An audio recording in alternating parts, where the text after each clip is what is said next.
Hello, class. Welcome to week 5. Can you believe we're already in week 5? Um, I haven't been checking in on the Mondays of each week because I wanted to wait until this kind of milestone week where we have kind of moved beyond the history of mystery writing, and now we're moving forward into the different subgenres of mystery. It was really interesting watching your posts. It kind of developed as you read the early history of mystery writing pieces, and then kind of to see where you arrived this last week. I really enjoyed that actually.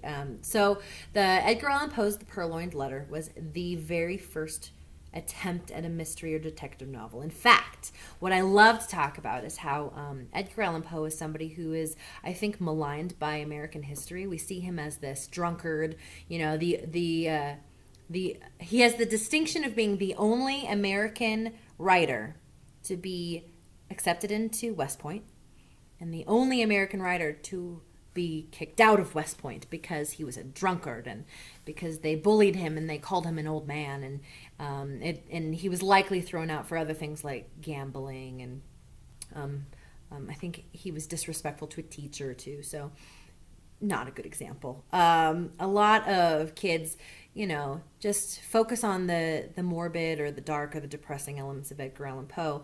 And I'm not saying he was a cheery fellow. In fact, I think he was quite unfortunate. But what's fascinating to me is that he was. There's some forensic evidence to support the idea that he died solving a real life murder mystery. So Edgar Allan Poe, this person who was the first writer to write down a detective story, died. What we know of his death was that he died on a day when the 5 previous days are a day when we have no record of knowing where he was. He was found on a park bench. He was completely disheveled.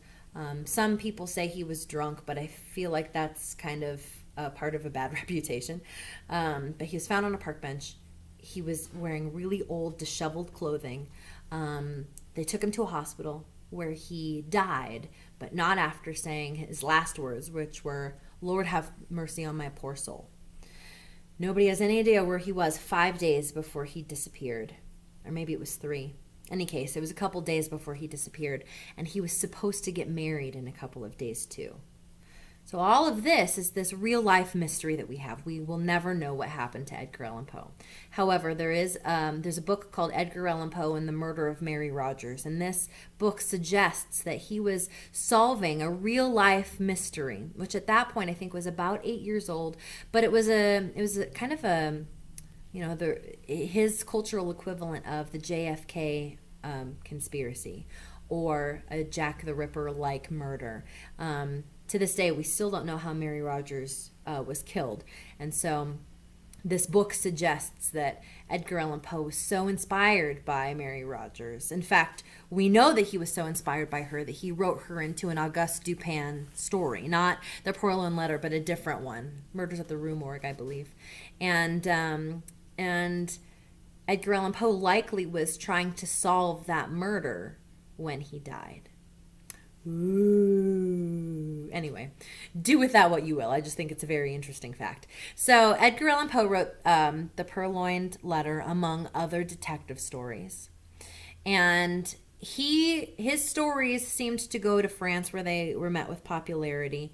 And as somebody said, I think it was Jim, but I'm not sure. Somebody said online that, it makes sense that Wilkie Collins would have been attempting a kind of story then completely unaware of what Edgar Allan Poe was doing, because it wasn't like we had social media to keep us all updated. It wasn't like we had newspapers. I mean, they had newspapers, but they didn't have such a wide circulation as they do now. So the world felt bigger and a little more isolated. So Wilkie Collins wrote a number of murder mystery stories. He wrote The Moonstone. My favorite is The Woman in White. It's fantastic. So if you liked Wilkie Collins, I highly recommend those two. I tried to pick shorter pieces for the purposes of this class because I didn't want you to feel like you had to, read 17 novels in this class or something. It's not a grad school course. And then, of course, we read Sherlock Holmes, and Sherlock Holmes was inspired by Dupin, by Poe's short stories. Interestingly enough, if you read, oh my gosh, Study in Scarlet, the first Sherlock Holmes story, there's a lot of evidence of Dupin. In fact, as we first meet Sherlock Holmes and John Watson, they're discussing a Dupin short story in their parlor before the client comes in and proposes a mystery. So it's kind of an interesting idea. If you enjoyed that, if you want to look it up for your own personal enrichment, I highly recommend that. Like I said, I wanted to pick shorter pieces for the purposes of this class. The Musgrave Ritual is actually one of my least favorite Sherlock Holmes stories. It's easy to teach because it's short, but Sherlock Holmes he continues to fascinate me as a character, as a cultural phenomenon. The reason that I spent time on these three stories for this class is because I wanted you to see how mystery transformed. And in fact, and I know Jim did say this, the Best American Mystery Stories anthology that you'll be reading for this class, they don't follow the typical plot story arc. So I wanted you to see that the plot story arc is something that we have created in storytelling.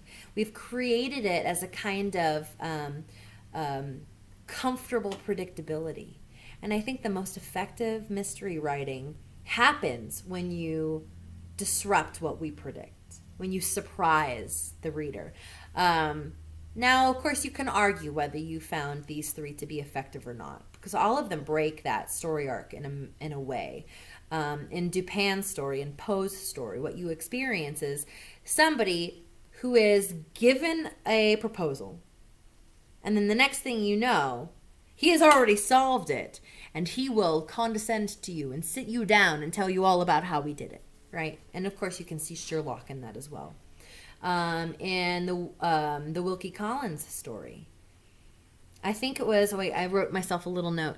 Kaylin, I'm sorry, Kaylin, if I'm pronouncing your name wrong, said it was entertaining, if not very exciting. And James Palmer said that it was more of a thriller and less of a mystery.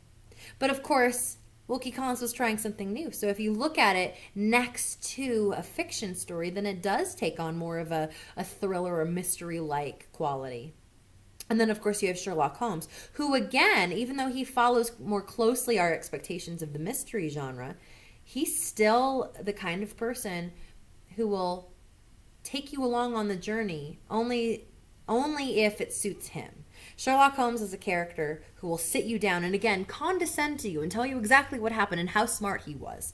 And I kind of like that about Sherlock Holmes because I also find there's something, there's more of a nuance there, a sociological fascination there, because almost all British literature is caught up in a kind of class consciousness. So here you have Sherlock Holmes, who's never a beat cop, who will only do the intellectual work. But when it comes to apprehending a suspect, he'll always leave the dirty work for the beat cop. The beat cop who is almost always somebody with a Cockney accent, almost always somebody of a lesser class, right? So Sherlock Holmes will never do the heavy lifting. He'll only do the intellectual work, right? So I think that's kind of interesting to observe and to comment on as well. So I'm looking at week 5 here. We have a PowerPoint this week. The subgenres of mystery. There are a lot. And I'm giving you as much information as I feel will help you, but I don't want it to burden you or to block you in any way. In fact, that's why I always make you write your draft at the beginning of the semester so that you have the entire semester to learn from, so that you're not blocked, so you're uninhibited. So there's a subgenres of mystery PowerPoint. There's a link I have that's titled another resource on different descriptions of varying subgenres in mystery writing. I have a reading post, so I want you to read the PowerPoint and then read that other resource, and then have a reading post, which is kind of a commentary on how mystery has changed or the kinds of subgenres there are. Questions in Writing is a video that I created a long time ago, and that is discussing conflict and how a story arc is supposed to work. So again, the pendulum swings, right? So the pendulum starts over here in the history of mystery writing and defies all boundaries whatsoever. And the pendulum has now gravitated in our contemporary context to something that is a little more rigid in plot and structure, where the conflict is, where the climax is, where the driving question is, and all of that stuff that if you've taken my class before, you already know. And then now the pendulum is shifting back, especially as we look at the Best American Mystery Stories. And you can see that it doesn't quite follow that story arc. Now, of course, as we move forward, I really want you to be cognizant of the story arcs, because if somebody breaks the story arc, I want you to know why.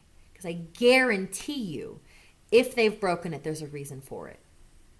Usually there's like a POV reason, or they just want to show you just this framed element of somebody's life and not necessarily the whole scope of their life. I'll leave that up to you to discover for yourself.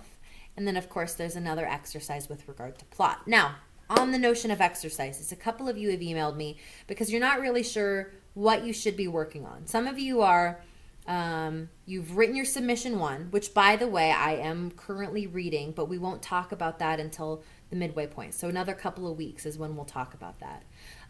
But anyway, so you had your submission 1, and some of you are using the characters from submission 1 to apply to the exercise posts week by week. That is perfectly fine. Some of you have your submission 1, and then your exercise posts are whatever you feel like writing that day. That is perfectly fine. So this course is intended to meet you where you are. And I want you to get out of this class exactly what you want to get out of it. So if you're working on a novel, like a detective novel, and you're devoted to this idea, by all means, try and apply everything to that work. If, however, you wanted that, or you were working toward it, and you find yourself having writer's block, or you just frankly didn't have enough time to plot stuff out, and you're just writing each post by post, that's fine too. It's up to you to decide what you want to do as far as that is concerned. Let me make sure I've covered all of my notes here. Oh, one note. Vicky had a note about Sherlock, and about how the modern Sherlock has taken on a really interesting take. She said that she observed post-traumatic stress disorder from John Watson. What's actually really fascinating about that is, yes, I agree, the modern show, Sherlock, with Benedict Cumberbatch, I highly recommend it. It has a lot of commentary about how John Watson has PTSD, and about how there's a kind of adrenaline too. Like, he has PTSD and he doesn't want to face those horrific memories from the war, but at the same time, he's kind of an adrenaline junkie and feels like he needs some of it in his life. I love that narrative in the show and how clear it is. And what's fascinating to me is there are roots of that in the readings of the books and the short stories. So yeah, good catch, Vicky. I really enjoyed that. So yeah, week 4 went well. Week 5, I'm sure, will go very well.